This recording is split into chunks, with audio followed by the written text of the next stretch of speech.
নমস্কার, আমি কবিগুরু রবীন্দ্রনাথ ঠাকুরকে স্মরণ করে ওনার আশীর্বাদ নিয়ে আমি একটা ছোট্ট কবিতা বলছি।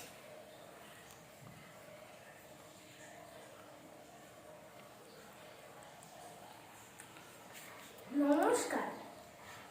রবীন্দ্রনাথ ঠাকুরের লেখা প্রশ্ন। মা গো, আমায় ছুটি দিতে বল, সকাল থেকে পড়ছি যে মেলা। এখন আমি তোমার ঘরে বসে করবো শুধু পড়া খেলা। তুমি বলছো দুপুর এখন সবে, না হয় যেন সত্যি হয় তাই। একদিন কি দুপুর বেলা হলে বিকেল হলো মনে করতে নাই। আমি তো